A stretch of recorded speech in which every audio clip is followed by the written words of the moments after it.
নমস্কার প্রিয় দর্শক বন্ধুগণ, কয়েকদিন আগে আমাদের বিষ্ণুপুরের একটি দুর্ঘটনা ঘটে গেছে, খুব মর্মান্তিক দুর্ঘটনা। কয়েকজন ছাত্র দ্বারকেশ্বর নদীতে স্নান করতে গিয়ে তারা তলিয়ে যায়, তাদেরকে আমরা আর ফিরে পাইনি। আমার ছেলেকে সুস্থ না পেলে আমি নিজেকে শেষ করে দেবো। আমি এরকম করে মরার মতন বেঁচে থাকতে পারবো না, আমি নিজেকে শেষ করে দেবো। বসে আছে, সব বসে আছে। বাড়িতে যে কাঁদছে, তোমার ছেলে আমাকেই কেন যে বলছে তোমার ছেলে আমার ছেলেকে খুঁজে পাচ্ছে না, দমে কাঁদছে, অথচ ওর ছেলে কেন সুস্থ বসে আছে। তার মানে ও ছেলে এখান থেকে খবর দিয়ে দিচ্ছে বাবা সায়ন এরকম হয়ে গেছে।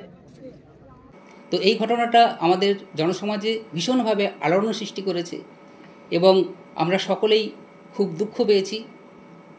সেই সমস্ত পরিবারের যাদের সন্তান, তাদেরকে আমরা সমবেদনা জানাচ্ছি।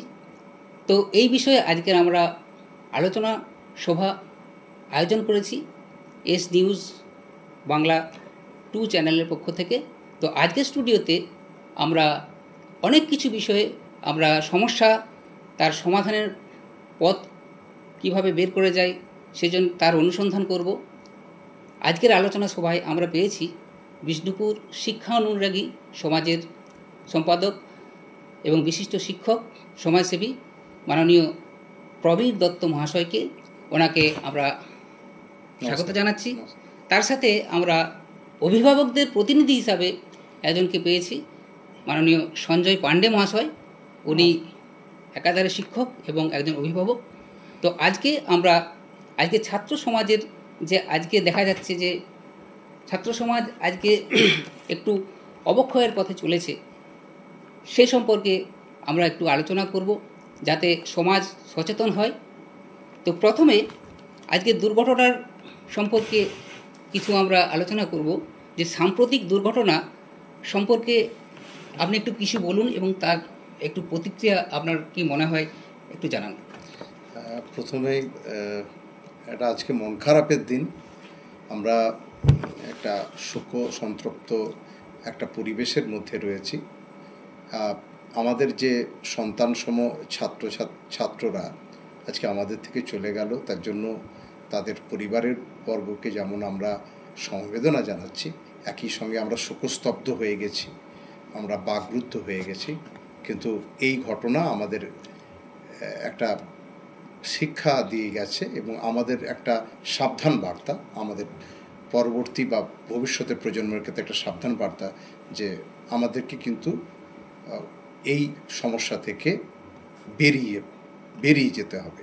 এই সমস্যা দৈনন্দিন ঘটছে। আপনি যদি লক্ষ্য করেন 2025 সালে ইতিমধ্যেই 4টি ছাত্র কিন্তু সলিল সমাধি ঘটেছে।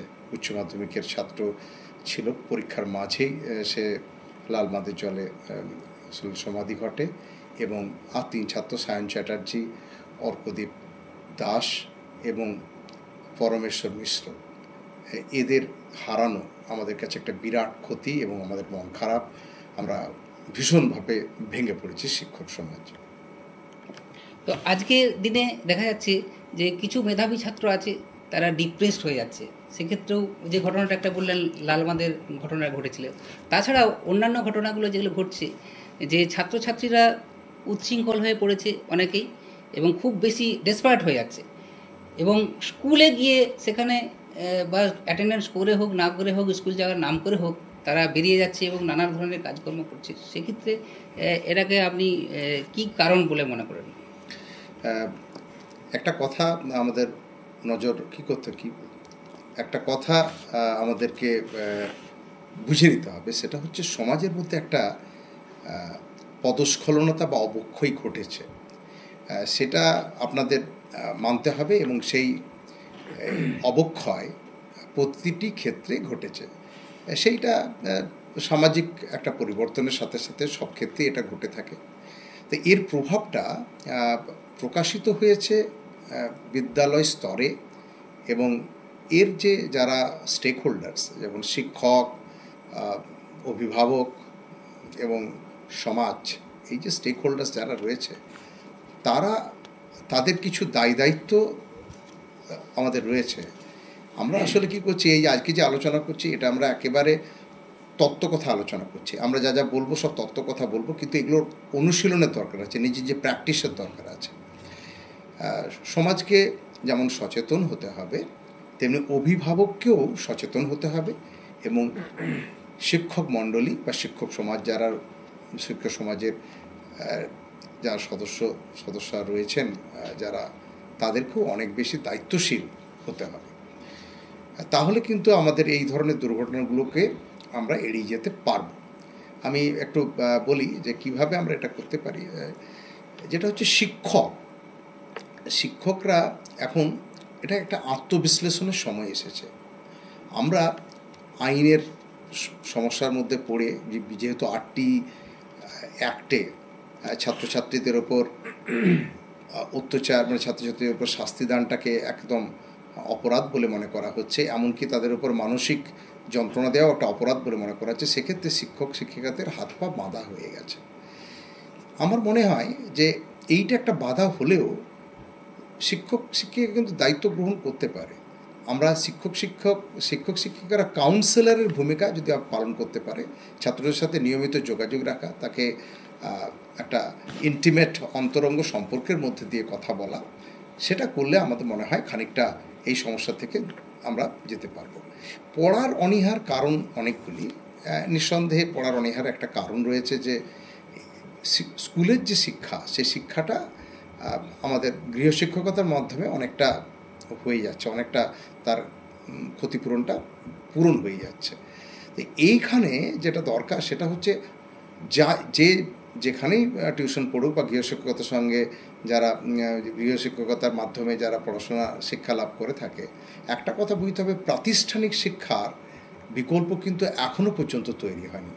প্রাতিষ্ঠানিক শিক্ষা বলতে একেবারে বিদ্যালয়ে গিয়ে সামাজিকভাবে সকলের সাথে মিলে মিশে পড়াশোনা করার যে উপকারটা রয়েছে, সেটা সমাজকে বুঝতে হবে, অভিভাবককে বুঝতে হবে, ছাত্রছাত্রীকে বোঝাতে হবে, তবেই কিন্তু আমরা এটা করতে পারবো। আর একটা জিনিস রয়েছে শিক্ষক মধ্যে যে আমি একজন শিক্ষক নিজেও বলছি যে আমরা কি করেছি, আমরা বড় বেশি একটু আত্মকেন্দ্রিক হয়ে গেছি এবং আমরা একটু উদাসীন হয়ে পড়েছি।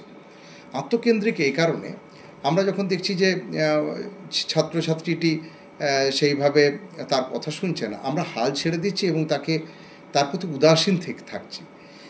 আমাদের কিন্তু দায়িত্ব কর্তব্যের মধ্যে পড়ে ওই ছাত্রছাত্রীটিকে ভালো করে, সুন্দর করে, ভালোবেসে, কখনো শাসন করে, কখনো ভালোবেসে তাকে পড়ার মধ্যে আনা এবং সাংস্কৃতিক চর্চার মধ্যে তাকে মধ্যে এই শিক্ষাদানের মধ্যে বিদ্যালয়ের প্রাঙ্গণের মধ্যে তাকে ধরে রাখা, এটা একটা সমস্যা রয়েছে। অভিভাবকদের ক্ষেত্রে কি সমস্যা হচ্ছে, অভিভাবক রয়েছেন, সম্মানীয় শ্রী সঞ্জয় পাণ্ডে মহাশয় রয়েছে, উনি বলবেন। অভিভাবকদের সমস্যা হচ্ছে এখনকার পরিবারের যে গঠনটি, সেখানে 1টি বা 2টি সন্তান রয়েছে, ফলে অনেক সময় যে আবদারগুলো রয়েছে, ছোট ছোট ছেলে মেয়েদের যে আবদার, সেই আবদারটাকে পূরণ করার একটা যেন দায় পড়ে গেছে অভিভাবকদের। আমি বলবো অভিভাবিকাদেরকে যে না, আপনি এইটাকে আপনি ভালোবাসুন, আপনি তার সাথে থাকুন।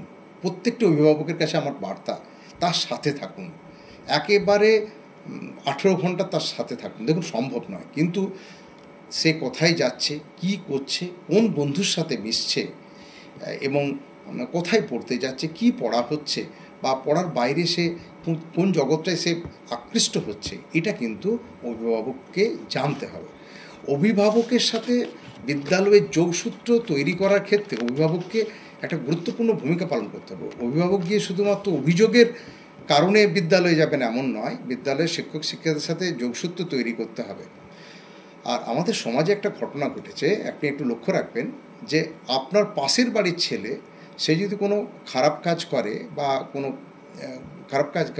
আমরা কি করছি, আমরা উদাসীন থাকছি, আমরা কখনোই তাকে শুধরানোর চেষ্টা করছি না, বা তার বাড়িতে খবর দেওয়ার চেষ্টা করছি না, বা বাড়িতে খবর দিলেও অনেক সময় বাড়িতে তার ছেলেকে ভালো বলে মনে করে। এইখানে একটা প্রবলেম থাকছে। কিন্তু অভিভাবককে একটা কথা বুঝতে হবে, এইখানে যে সন্তান সন্ততি রয়েছে, যারা ছাত্রছাত্রী, তাদের কিন্তু একটা কথা খেয়াল রাখতে হবে যে ছাত্রছাত্রীরা যাকে আপনি মনে করছেন এর মতো শান্ত, এর মতো ভালো ছেলে নেই, এটা আপনার ভুল ধারণা। প্রত্যেকটি ছাত্রছাত্রী সন্তান সন্ততির মধ্যে একটা সমস্যা রয়েছে, সেই সমস্যাটাকে ভালোভাবে অ্যাড্রেস করতে হবে। এই দুটো কাজ। আর সামাজিকভাবে আমরা আমাদের যে পারিপার্শ্বিক সমাজ যেটা রয়েছে, বয়োজ্যেষ্ঠ মানুষ রয়েছে, তাদের কথা শুনতে হবে এবং তাদের কথা চলতে হবে। আমি ছাত্রছাত্রীদের বলবো 20 বছর পর্যন্ত অন্তত, তোমার যতদিন না 20 বছর হচ্ছে, সেই 20 বছর পর্যন্ত অন্তত তুমি তোমার শিক্ষক শিক্ষিকা এবং বয়োজ্যেষ্ঠ মানুষদেরকে শ্রদ্ধা যেমন করবে এবং তাদের কথা কিন্তু শুনতে হবে। তিনি ভালো বলুন মন্দ বলুন, তার কথাটা মেনে চলার চেষ্টা করতে হবে। এই ডিফাইং অ্যাটিটিউড, একটা ডেসপারেট অ্যাটিটিউড, এই অ্যাটিটিউডটা আমার মনে হয় এর থেকে বিরত থাকতে হবে। শুনলাম আমার কাছে কিছু কথা। তো স্কুলের ছাত্রছাত্রীরা, অনেক ছাত্রছাত্রীরা নিয়ম শৃঙ্খলা মানে, আবার কিছু কিছু ছাত্রছাত্রীরা স্কুল নিয়ম কারণ কিছুই মানছে না। তারা স্কুলে টিচারদেরকে না বলেই যখন তখন যেখানে সেখানে তারা বাইরে চলে যাচ্ছে এবং নানা ধরনের গর্হিত কাজ, যেগুলো ছাত্রসুলভ নয়, সে সমস্ত কাজে তারা জড়িয়ে পড়ছে। তো সেক্ষেত্রে স্কুলের দায়বদ্ধতা কতটুকু? দেখুন, একটি ছাত্র বা ছাত্রী বিদ্যালয়ে প্রবেশের সঙ্গে সঙ্গে তার দায়িত্ব দায়বদ্ধতা শিক্ষক শিক্ষকের উপরেই বর্তায়। এবার একটা ঘটনা হচ্ছে, এটা একদিনে তো ঘটছে না, এই মর্মান্তিক দুর্ঘটনাটা একদিনে ঘটছে না, এটা একটা ট্রেন্ড। এই ট্রেন্ডটাকে আমাদেরকে অনুসরণ করতে হতো। আমরা ভেবেছিলাম এই ট্রেন্ডটা কিছু হচ্ছে না, সব ঠিক হয়ে যাবে, সব ম্যানেজ হয়ে যাবে, সব ঠিক আছে, যে ছেলেগুলো খারাপ আছে থাক, মানে আমরা। কিন্তু ব্যাপারটা হচ্ছে এটা একটা ট্রেন্ড। এই ট্রেন্ডটাকে দূর করার জন্য যেটা দরকার সেটা হচ্ছে, এই চেষ্টা চলছে, মানে স্কুলের তরফ থেকে একটা চেষ্টা চলে। অভিভাবকদেরকে ডাকা হয়, যখন অভিভাবকদের একটা সভা হয় সে সময় অভিভাবকদের পাওয়া যায় না, এটাও কিন্তু অভিভাবকদের দিক থেকে একটা সমস্যা। এবং অভিভাবকদের মতামত নেওয়া এবং অভিভাবকদের মতামত কোনো বলছে মানে সেটাকে গঠনমূলক সমালোচনা হিসেবে ধরে বিদ্যালয়ের যে সকল শুদ্ধিকরণ প্রয়োজন, যে দিকগুলো কমতি খামতি রয়েছে সেগুলোকে পূরণ করার একটা করলে সুবিধা হয়। দেখবেন অ্যাটেন্ডেন্স করার পর চলে যাচ্ছে, এটা দেখা যায়। আমরা আমাদের বিদ্যালয়ে গিয়ে দেখেছি, ধরুন 20টা ছেলের মধ্যে আমরা কিন্তু এবার ফিজিক্যাল অ্যাটেন্ডেন্স এবং আমার খাতার অ্যাটেন্ডেন্সটাকে আমরা মিলিয়ে নিয়ে দেখি যে ঠিক 20টি ছেলের অ্যাটেন্ডেন্স আমি দিলাম কিনা। এইখানে যদি গোলমাল হয় তাহলে খুব মুশকিল। একটা খেয়াল রাখতে হবে যে বিদ্যালয়ে ঢুকে যাওয়ার সঙ্গে সঙ্গে শিক্ষক শিক্ষিকা তারা দায়বদ্ধ থাকবেন এবং তাদেরই দায় কিছু এসে যায়। এটা যাতে না ঘটে তার জন্য সদা সাবধান হতে হবে। এর আগে আমরা অনেক প্রধান শিক্ষক এবং শিক্ষকদের দেখেছি যে তারা কিন্তু এটাকে চেষ্টা করেছেন যাতে করে এই ধরনের বেপরোয়া মনোভাব না তৈরি হয়।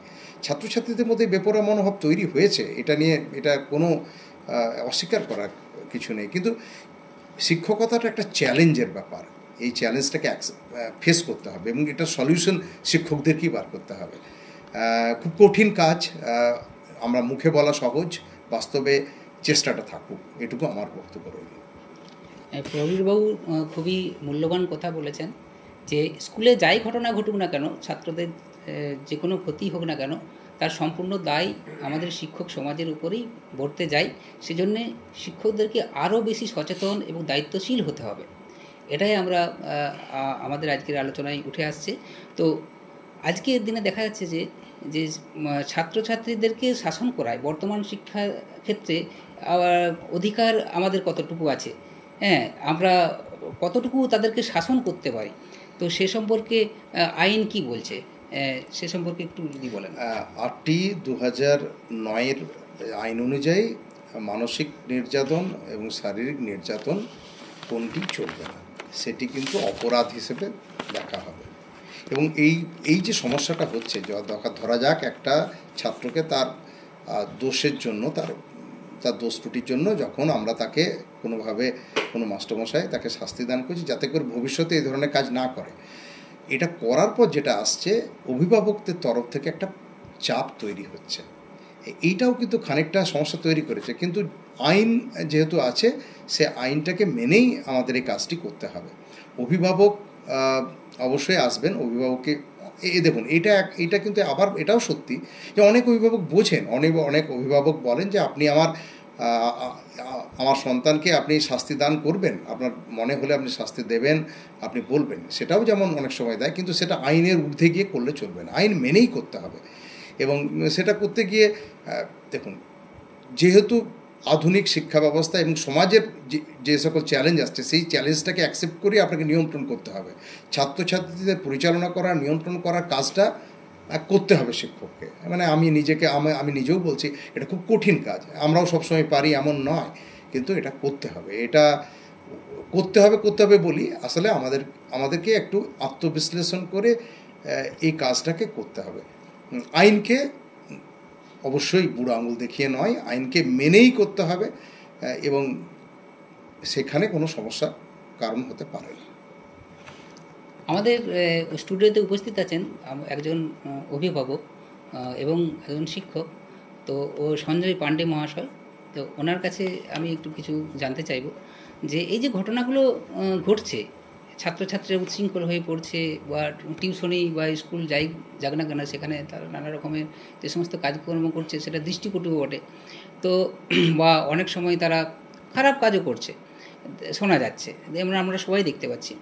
তো সেক্ষেত্রে অভিভাবক হিসাবে অভিভাবকদের দায়িত্ব কতখানি, এবং অভিভাবকদের কোন কোন দিকগুলো একটু বেশি করে নজর দেওয়া দরকার? নমস্কার সকলকে, যারা এখানে আছেন বা যারা এই অনুষ্ঠান দেখবেন সকলকে আমার নমস্কার জানাই। যে মর্মান্তিক হৃদয় বিদারক ঘটনা ঘটে গেছে, এই শোকসন্তপ্ত পরিবারগুলি যে কষ্টের মধ্যে দিয়ে যাচ্ছে, তো তাদের প্রতিনিধি হিসাবে আমি আসতে পেরে দু এক কথা বলার চেষ্টা করছি। এখন ঘটনা ঘটে গেছে, আর তো তাদেরকে আমরা ফিরে পাবো না। এখন সেই মা বাবাদের বা সমাজের যে আজকে বিরাট, যারা আমরা বলছি যে আমাদের সবারই কষ্ট হচ্ছে, এমনকি আমারও ছেলে মেয়ে আছে, ঘটনাটা যদি আমার পরিবারেই হতো তাহলে আমাকেও তো এরকম অবস্থার মধ্যে দিয়েই যেতে হতো।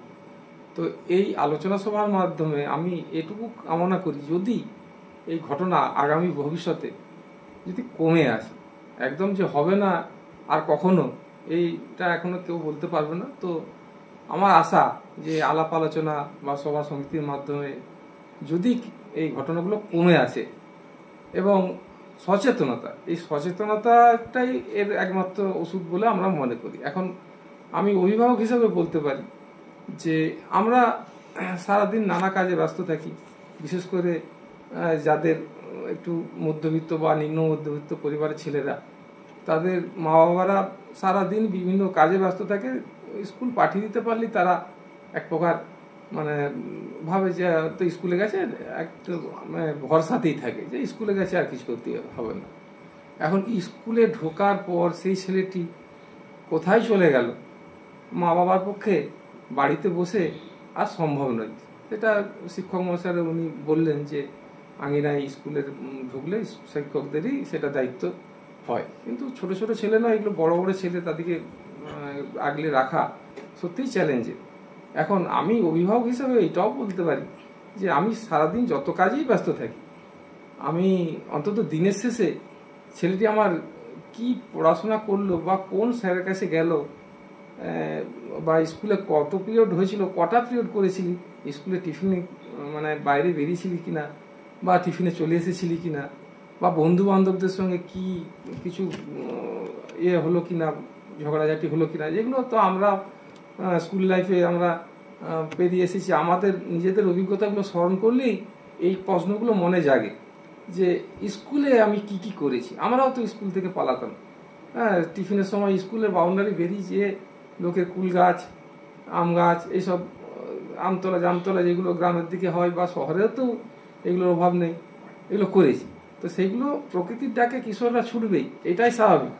তো সেই খোঁজখবরটা গার্জেনরা যদি একটু ক্রস চেকিংয়ের মাধ্যমে, হ্যাঁ স্কুলে গেছিলি, ছেলে বললো আমি একদম ফুল পিরিয়ড করেছি, 7 পিরিয়ড করে বাড়ি ফিরেছি, অথচ দেখা যাচ্ছে যে টিফিনের সময় সে নাকি স্কুল থেকে বেরিয়ে গেলে। এগুলো গার্জেনরা ইচ্ছা করলেই তার বন্ধু বান্ধব, স্কুলের আশেপাশের দোকান টোকান যেখানে পরিচিতি আছে, একটু খোঁজখবর নিলেই এইটা জানতে পারবে। এটা জানতে পারবে না, এটা আমি অভিভাবক হিসাবে আমি কখনোই এটা বলতে পারি না যে গার্জেনদের জানা সম্ভব নয়, জানতে পারবে। তাহলে দিনের শেষে যদি একটু ক্রস চেকিং করি, ছেলেটি আমার কি করলো না করলো, বা মোবাইলের যুগ, এটা তো একদম মানে মোবাইলকে তো আমরা বাদ দিয়ে বাঁচতেই পারবো না এখন এমন মনে হচ্ছে।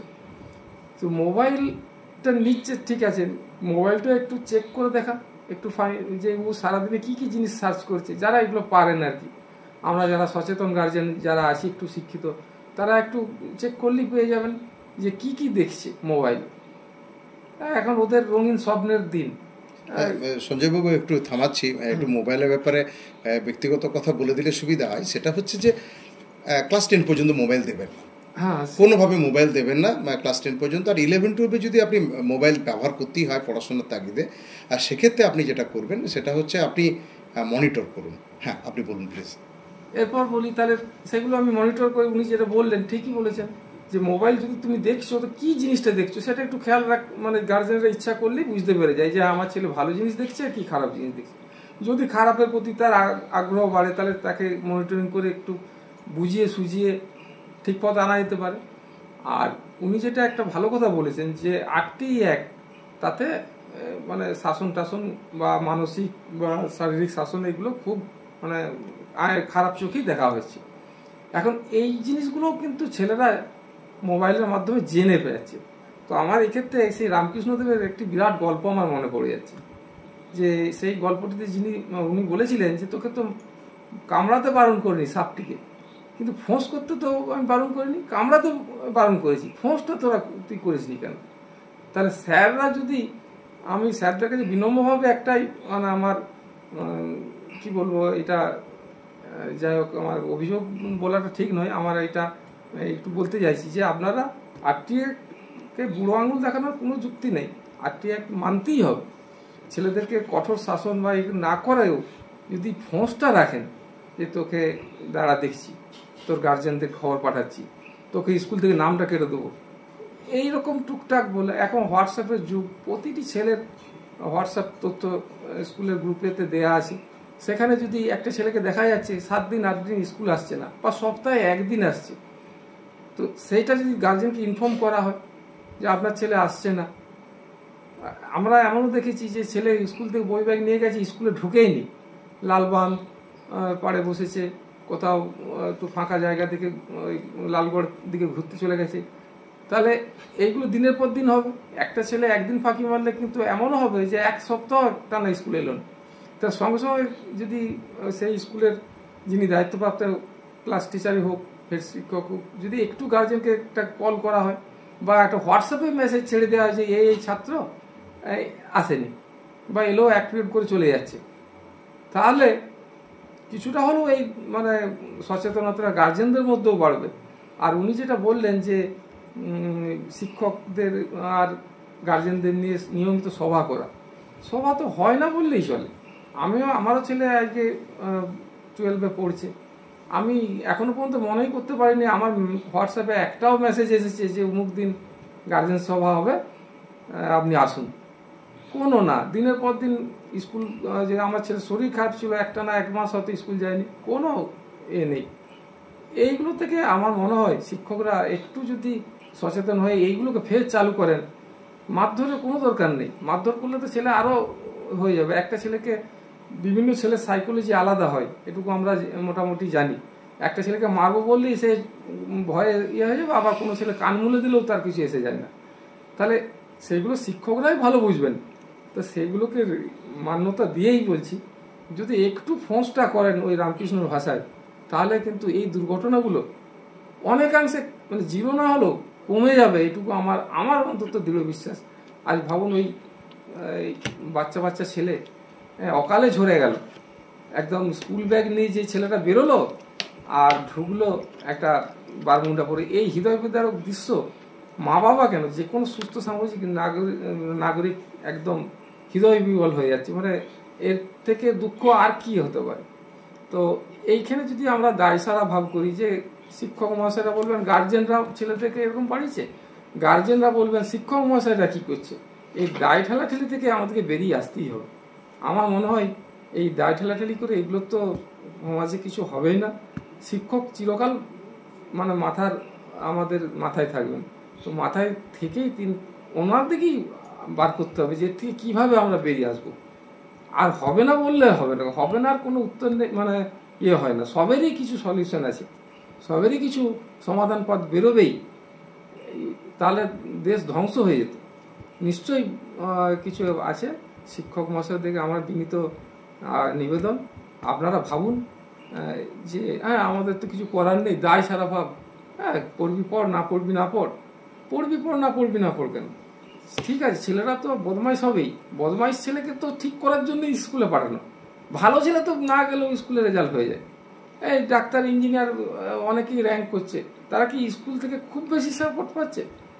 তারা বলছে বিভিন্ন কোচিং সেন্টার থেকে পড়ছি, এমনকি সে যখন ইন্টারভিউ নিচ্ছে সেই কোচিং সেন্টারের লোগো পর্যন্ত থাকছে, ওই স্কুলের পেছনে তো কই থাকছে না, স্কুলের কোনো একটা চিহ্ন। তাহলে শিক্ষকদের দায়িত্ব যে ওই বদ ছেলেগুলোকেই একটু ভালো করা। ভালো ছেলে ভালো থাকবেই। এই যে দুর্ঘটনা ঘটেছে, একটু খেয়াল করে একটু যদি আমরা সমীক্ষা করি, দুর্ঘটনাগুলো কিন্তু একটু মধ্যবিত্ত বা নিম্নবিত্ত যাদের গার্জেনরা অত জানে না, তারাই জানে না, তাহলে তাদের পরিবারেই হচ্ছে। তাহলে তাদের জন্যই তো শিক্ষক মহাশয়টা। শিক্ষক মহাশয় যদি বলেন যে ভালো ছেলেকে তো ভালো করে, যেগুলো ভালো ছেলে তাদেরকে না, আপনাদেরকে একটু ভালোবাসতেই হবে, একটু যেগুলো বদ তাদেরকে একটু বুঝাতে হবে, বুঝালেই হবে। কত আমরা রামায়ণ মহাভারতের গল্প পড়েছি, এর থেকে কত মানে এ হচ্ছে। আমার বিনীত নিবেদন যে স্যাররা নিশ্চয়ই কিছু ভাবুন কিভাবে এর থেকে বেরিয়ে আসা যায়। হ্যাঁ, আমার এটুকুই বলা।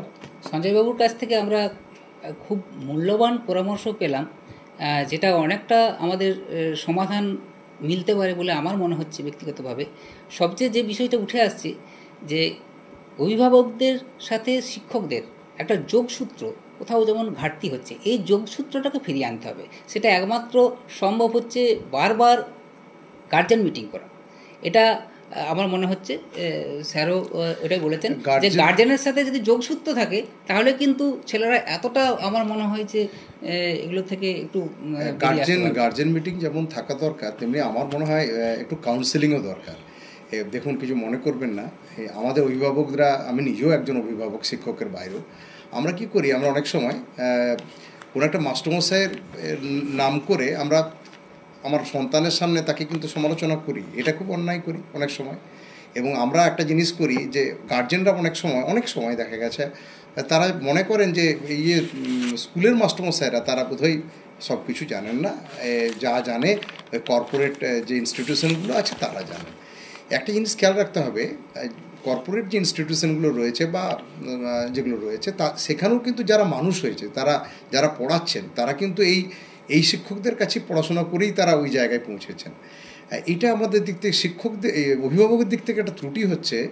অভিভাবকরাও কিন্তু এই অংশে দায়ী। তারা আমি নিঃসন্দেহে মনে করি যে প্রাতিষ্ঠানিক শিক্ষার বাইরেও গৃহশিক্ষকতা প্রয়োজন, একদম এ নিয়ে একদম আমিও মনে করি, কারণ প্রয়োজন আছে। কিন্তু সেখানে কি হয়েছে, তার সন্তানকে প্রাতিষ্ঠানিক শিক্ষাকে অবহেলা করার যে মানসিকতাকে তৈরি করা, সেটা কিন্তু আমরা অভিভাবকরা আমরাই করি, আমরা নিজেরাও করি। তো এইটার থেকেও বিরত থাকা প্রয়োজন। আর অনেক অভিভাবক মনে করেন তিনি সব জানতা, কিছু মনে করবেন না। মানে আমরা অনেক সময় কী করি, আমরা মনে করি যে সবটাই আমি জানি, এবং সমাজে এটাও ঘটেছে, সবাই আমরা মনে করছি যে সব জানি। না, একজন মানুষ সব জানতে পারেন না, এটাও কিন্তু আমাদের ভাবতে হবে। এই জায়গাটাও কিন্তু আপনারা বিবেচনা করবেন। তবে আপনি যে কথাটা বললেন, যেটা হচ্ছে এই ধরনের অভিভাবক এবং শিক্ষক সভা, এটা প্রয়োজন। অভিভাবকদের কাউন্সেলিং প্রয়োজন, শিক্ষকদের কাউন্সেলিং প্রয়োজন, শিক্ষকদেরও কাউন্সেলিং প্রয়োজন, অভিভাবকদের কাউন্সেলিং প্রয়োজন, এবং ছাত্রছাত্রীর সাথে শিক্ষকদের যে সম্পর্কটা, সে সম্পর্কটা এখানে একটা গোলমাল হয়ে যাচ্ছে। আমি একটা জিনিস লক্ষ্য করেছি, ইদানিং ছাত্র এবং মাস্টারমশাই খুব কাছাকাছি চলে এসছে, কিন্তু সমস্যা হচ্ছে এইটার কিন্তু অনেক সময় মিসইউজ করছে ছাত্ররা। এই ছাত্ররা যখন দেখছে স্যার এত কাছাকাছি হচ্ছে, এত ইন্টিমেট হয়ে যাচ্ছে, ফলে একটা গাম্ভীর্যপূর্ণ একটা সম্পর্ক, একটা শ্রদ্ধা এবং ভক্তির সম্পর্কটা খানিকটা নষ্ট হয়ে যাচ্ছে।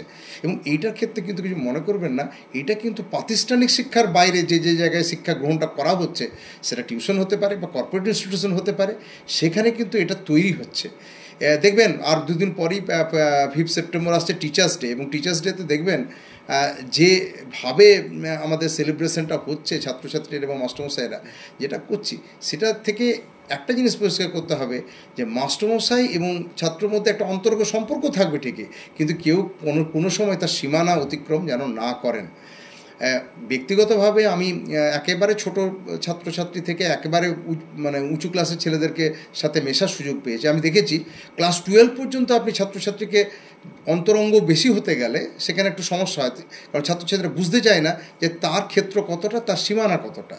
কিন্তু উঁচু ক্লাসে এসে খানিকটা বুঝতে পারে এবং তারা সেইভাবে আচরণ করে। এবং এই অতিরিক্ত অন্তরঙ্গতাটাও কিন্তু ভালো নয়। বন্ধুর মতো মিশতে হবে, কিন্তু অতিরিক্ত অন্তরঙ্গতা তৈরি হলে অনেক সময় ছাত্র এবং শিক্ষকদের এই যে সেটা উৎসাহের কারণ হয়, অনেক সময় খারাপ কাজে উৎসাহের কারণ হয়ে যেতে পারে। তো সেটার দিকেও নজর রাখতে হবে শিক্ষকদের, এটা আমি মনে করি। অসংখ্য ধন্যবাদ। যে স্কুল শিক্ষক বা টিউশন টিচার যাই বলি না কেন, আমাদের শিক্ষক এবং ছাত্রের মধ্যে যে সম্পর্কটা থাকা দরকার, যতটুকু থাকা দরকার, শ্রদ্ধার সম্পর্ক, একটু দূরত্ব, খুব ঘনিষ্ঠতা নয়, আবার মিশতেও হবে, এই ঘটনাটাই উনি বললেন। সেজন্য এটা আশা করছি আপনারাও একটু মেনে চলবেন। তো এই যে অনেক আমরা এতক্ষণ ধরে যে অভিভাবকদের দায়িত্ব, শিক্ষকদের দায়িত্ব এই সম্পর্কে জানলাম। তো শিক্ষা ব্যবস্থা আমাদের অনেকে, আপনারা সবাই শিক্ষকরা থেকে, অভিভাবকরা থেকে শিক্ষা ব্যবস্থার উপরেও আমরা অনেক সময় আঙুল তুলি যে শিক্ষা ব্যবস্থাটাও যেমন একটা অন্যরকম হয়ে যাচ্ছে। তো সেক্ষেত্রে কি কি পরিবর্তন নেওয়া দরকার বলে মনে হয় আপনার ক্ষেত্রে? যে নিয়ম শৃঙ্খলার ব্যাপারে আরও কিছু নতুন কোনো পদক্ষেপ নেওয়া কি দরকার? কিছু মনে করবেন না, এটা একটু জানি না কেমনভাবে নেবে। দেখবেন আগে খুব ইন্সপেকশন হতো, পরিদর্শন হতো, এবং বিশেষ করে একাডেমিক পরিদর্শন হতো। সেটা নানান কাজের চাপে হয়তো এই পরিদর্শনটা হচ্ছে না। আপনি যদি খবর নেন এই সাম্প্রতিককালে বিভিন্ন স্কুলগুলোতে, আপনি দেখবেন তো, আপনি ডাটা সংগ্রহ করে দেখতে পারেন যে একাডেমিক ইন্সপেকশন কটা হয়েছে। এই ইন্সপেকশনের এটা করে আসলে কী হয় বলুন তো, সবসময় যে কোনো কাজের একটা মনিটরিং দরকার। এই মনিটরিংটার অভাব থাকছে, পরিদর্শন দরকার। এবং এইটা একটা সব থেকে বড়ো জায়গা হচ্ছে মনিটরিং। দেখবেন আপনি প্রাইভেট যে ইনস্টিটিউশনগুলো রয়েছে, সেখানে যারা কর্পোরেট ইনস্টিটিউট যেগুলো রয়েছে, সেখানে কিন্তু মনিটরিংটা খুব কড়া রয়েছে। মনিটরিং রাখার জন্য, এই কঠোরতা রাখার জন্য অনেক সময় ফলটা খুব ভালো পাওয়া যাচ্ছে। হ্যাঁ, এবার ব্যাপারটা হচ্ছে এইরকম হচ্ছে, কিছু মনে করবেন না। একটা ছাত্র তার সাইকোলজিটা অদ্ভুত হয়ে গেছে। একটি ছাত্র ধরুন টিউশনে যাচ্ছে বা কোনো একটা প্রাইভেট ইনস্টিটিউশনে গিয়ে সেখানে যদি মজা করতে পায়, সে যখন বিদ্যালয়ের আঙিনায় আসছে, সে বলছে যে আমি পয়সা দিয়ে ওখানে মজা করি, এখানে বিনা পয়সা এখানে মজা বিনোদন করব না। এইটার একটা প্রবণতা ছাত্রছাত্রীদের মধ্যে তৈরি হয়েছে। এইটাকে কাটানোর জন্য মাস্টারমশাইদের দায়িত্ব রয়েছে, সমাজের দায়িত্ব রয়েছে।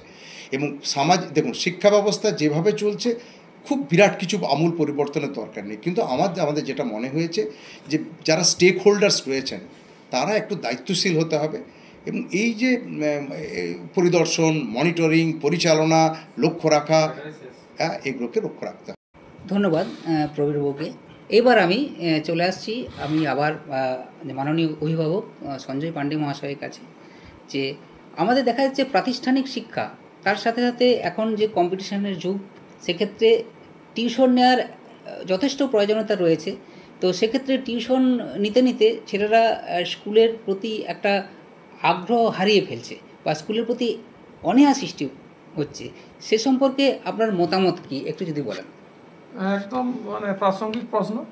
এটা আমি গার্জেন হিসাবে আমি বলতেই পারি যে এখন দেখা যাচ্ছে অধিকাংশ ছেলেরই প্রতিটি বিষয়ের শিক্ষক, কারণ স্কুল থেকে তারা ভেবেই নিয়েছে স্কুল থেকে আমরা কিছু পাবো না, তাহলে প্রতিটি বিষয়ের শিক্ষক, গৃহশিক্ষক দিতে হচ্ছে। এখন কথা যে গৃহশিক্ষক দিয়ে তাহলে গার্জেনরা বা অভিভাবকরাই দোষী।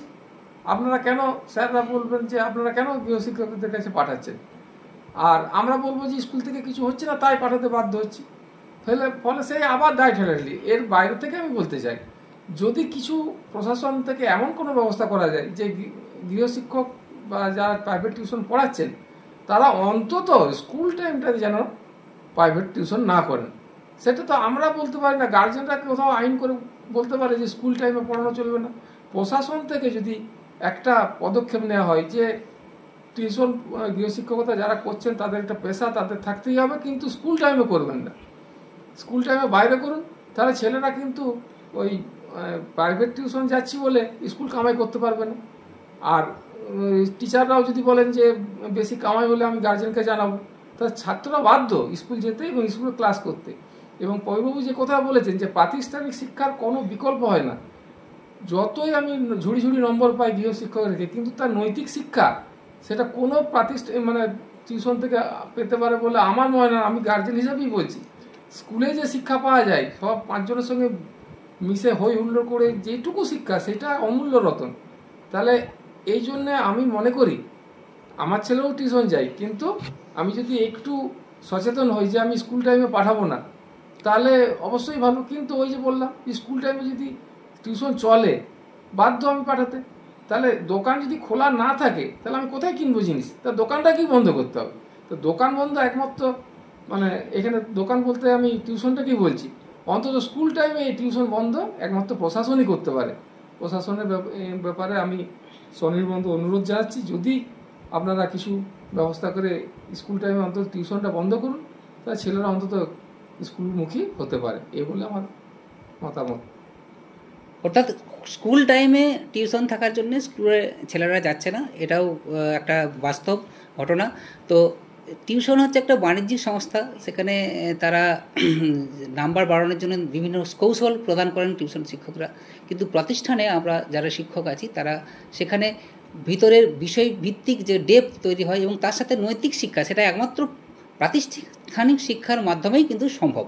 তো এক্ষেত্রে এই যে টিউশন হচ্ছে বা বাণিজ্যিক তাদের বাণিজ্য বাড়ানোর জন্যে টিউশনের টিউটররা বিভিন্নভাবে প্রভাবিত করছে। মানে স্কুল না যাওয়াকে অনেক সময় খবর পাওয়া যায়, কিছু কিছু, সব শিক্ষক আমি বলছি না। তো সেক্ষেত্রে আপনি একটু মতামত দিন। এর জন্য অভিভাবকরাও দায়ী। অভিভাবকরা গৃহশিক্ষকদেরকে এটা কনভিন্স করতে পারছেন না যে না, আমি আমার ছেলেকে ওই সময় বিদ্যালয়ে পাঠাবো, এবং সেই সময় ওই যে গ্যাপটা রয়েছে, গ্যাপটা পূরণ করতে পারছে না। মানে অভিভাবক কিছুতেই কনভিন্স করতে পারছেন না টিউটরকে যে না, আমি এই সময় আমার ছেলেকে টিউশনি পড়াতে দেব না। এইটা একটা প্রবলেম রয়ে গেছে। আরেকটা ব্যাপার হচ্ছে যে মাস্টারমশাইরা যারা রয়েছেন, যারা শিক্ষকতা করেন, দেখবেন এখন আপনি দেখবেন স্কুলে হাত পা বাঁধা হয়ে গেছে 2009-এর রাইট টু এডুকেশন অ্যাক্টের মাধ্যমে। এটা যেমন হয়েছে, এই যারা টিউশন করছে, মানে অনেক সময় আমরাও একসময় টিউশন করেছি, যারা যারা করতেন আর কি, যখন বেকার ছিলাম। তো সেই সময় আমরা দেখেছি যে ছাত্রছাত্রীদেরকে আমরা হারানোর ভয়, মানে অনেক সময় কী হয়, ছাত্রদেরকে হারানোর ভয় কী করি আমরা, তাকে শাসনটা ভুলে যাই। এইটা কিন্তু আমি সমস্ত মাস্টারমশাইদের কাছে বলবো যে শাসনটা রাখতে, শাসনটা মানে ছেলেটিকে খারাপ কাজ বা কোনো যে কাজটা পড়ার বাইরের কাজ, যে কাজটা মানানসই নয় এই তার বয়সের তুলনায়, সেটাকে আপনারা উৎসাহ দেবেন না। পড়ানোর কাজে থাকুক, বরং সুস্থ সাংস্কৃতিক চর্চা থাকুক, অনেক ভালো ভালো কাজে তাকে জড়ানো যায়, সেটা করা যেতে পারে। তো আমরা দেখতে পেলাম যে আমাদের অভিভাবক এবং স্কুল শিক্ষক তাদেরও যেমন দায়িত্ব রয়েছে, এবং সরকারের যে শিক্ষা ব্যবস্থা সেখানে প্রশাসনিক যারা আছেন শিক্ষা সিস্টেমে তাদেরও যেমন দায়িত্ব রয়েছে, তেমনি টিউশন যারা শিক্ষক টিউশন করেন, গৃহশিক্ষকতা করেন, তাদেরও কিন্তু আজকে একটা গুরুত্বপূর্ণ দায়িত্ব রয়েছে। কারণ সমাজে ছাত্র সমাজ যদি নষ্ট হয়ে যায়, কিন্তু আগামী দিনে আমাদের দেশ জাতির ভবিষ্যৎ কিন্তু নষ্ট হয়ে যাচ্ছে। সে সম্পর্কে আমরা অনুরোধ করব যারা গৃহশিক্ষকতা করছেন, হ্যাঁ, তারাও ছাত্রছাত্রীদের প্রতি একটু দায়িত্বশীল হন। বিশেষ করে ছাত্রছাত্রীকে নৈতিক যে শিক্ষাদান, সেগুলো তারা পড়াশোনার সাবজেক্টের যে জ্ঞানদান, তার সাথেও আপনারা দিতে থাকুন, তাহলে আমরা অনেকটাই এই সমস্যা থেকে মুক্ত হতে পারবো।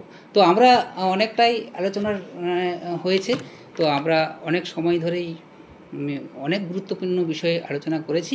তো আপনারা আজকে এই এস নিউজ বাংলা চ্যানেলে এই অনুষ্ঠানটির সাথে আছেন, আশা করি আপনারা থাকবেন এবং এই গুরুত্বপূর্ণ আলোচনাটি আপনারা সমাজের স্বার্থে, ছাত্রদের স্বার্থে শেয়ার করবেন, এই অনুরোধ রাখছি।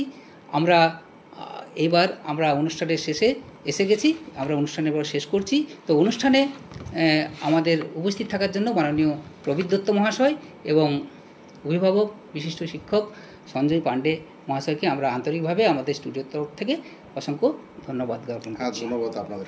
নমস্কার। চোখের ভরসা চশমা। ঐতিহাসিক শহর বিষ্ণুপুরে চশমার জগতে আদি ও বিশ্বস্ত প্রতিষ্ঠান নবরূপে সুসজ্জিত দত্ত অপটিক্যাল এক্সক্লুসিভ। এখানে পাবেন বিভিন্ন নামি দামি কোম্পানির ফ্রেম, লেন্স ও সানগ্লাসের বিপুল সম্ভার। মাল্টি ব্র্যান্ড অপটিক্যাল স্টোর, ঠিকানা রশিদগঞ্জ মিলনী ক্লাবের পাশে, বিষ্ণুপুর, বাঁকুড়া। Mobile number 9474620413। অভিজ্ঞতাই শেষ কথা। বাড়ি পুরনো হোক বা নতুন, সুন্দর করে সাজাতে কার না মন চায়। আর এই সাজানোটা গাছ ছাড়া অসম্পূর্ণ। আপনার সুন্দর বাড়িটিকে আরো সুন্দর করে গাছ দিয়ে সাজাতে হলে আজই চলে আসুন মনোরমা নার্সারিতে। এখানে পেয়ে যাবেন সমস্ত রকমের ফুল, ফল, ইনডোর আউটডোর পাতাবাহার, lucky bamboo, Brazilian lucky wood, cactus ইত্যাদি। এছাড়াও পেয়ে যাবেন গাছ লাগানোর জন্য সুন্দর সুন্দর টব, গাছের পরিচর্যার জন্য সার ও ওষুধ। এখানে গাছ টবে লাগিয়ে দেওয়ারও ব্যবস্থা আছে। তাই দেরি না করে আজই চলে আসুন মনোরমা নার্সারির মনোরম পরিবেশে। আমাদের ঠিকানা মটুকগঞ্জ, থানা Gora, Bishnupur, Bankura. Shibdas central girls high স্কুলের কাছে বা চক বাজার পোস্ট অফিসের বিপরীতে। আমাদের মোবাইল নাম্বার 9641566212।